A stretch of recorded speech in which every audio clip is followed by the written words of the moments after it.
Hi, welcome to this week's of Skate Tech with Mark, and this week we're going to talk about uppers and lasts. How do we use these to make our skates? So I happen to be on a work trip today, so I'm not going to go into brands, but just so you guys remember, I do work for Jackson Ultimus, but I want to bring you a lot of this valid information that's really accessible across brands and how they do stuff. So this is an upper. You can see this is how they cut the material. They've stitched up the back together. You got your laces holding it in place, and now you'll notice the toe is open. You got all the foams, all the things that are comfortable, make the skate. Notice how flexible the shape is, how wide and how narrow it is. We're going to take what's called a last, and I showed you it right here. And now this is a fake foot. You can see there's different widths that a last will be. This one actually right here, you'll see it's an 8C, and then that means how wide the heel is, how wide the ball is. And you'll notice the first thing, they have this insert. Now every brand, if you take out your insole, this is that insert. You know, if you've taken out and this brand, you'll see it's got a black in there.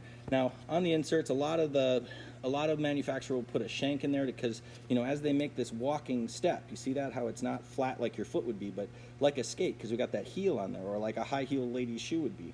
You'll notice the metal shank helps retain that shape. So first they staple. You can see that one staple right there. They're going to staple the upper. Now they've got glue set right here because this has actually been unlasted. It's going to be relasted again. But what happens is you take that last, and I'm not an expert in this as well as the guys that do this, and girls, but you put the last inside the upper. See how the fake foot is right inside there? And you'd have this inside there as well. Didn't do that just perfectly, but let me try it again. Okay, so see how that insole? Now what happens, they have a toe laster and a heel laster, and it pulls it around and staples this. Now you noticed on the last there was all that metal, and you can see the little tick, tick, tick, tick. Just like your stapler, when they use the staple, it fires back. Now if you've ever heard of hand stitching or a stitched last, that's when they actually sew all the way around. But stapling is the most common practice you'll see, and especially the beginner skates. And so then you'll do the same thing. You've done the heel, and then they'll do the ball of the foot, and they'll pull it, the stretcher will literally grab this material, pull it around, hold it in place, and you can see it gives a nice shape to the boot, just like you would expect your skate to do, and staples it in place. They'll rough sand it, they'll apply their glue, compress on the sole, and then you've got your whole boot. Now some of you always ask, how do they make custom modifications?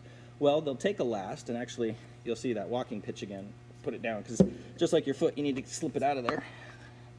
So I put it down. But you notice all these roughed up spots? These are actually little pieces of synthetic. There, little pieces of synthetic. This is a bunion build out actually. And so they'll look at the last or the tracing, and then they'll add that piece. So when they're putting it in and they're building that skate around and wrapping it down, it's actually built out for you. You can see, like, imagine if this was right here and this was your foot. Now you've got a space that's better built for you. So again, this is a last.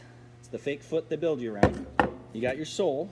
Every brand has a different type of sole, and then every brand has their upper, and then the insert, and oftentimes a shank to help hold it in place. And that's Skate Techs with Mark for this week.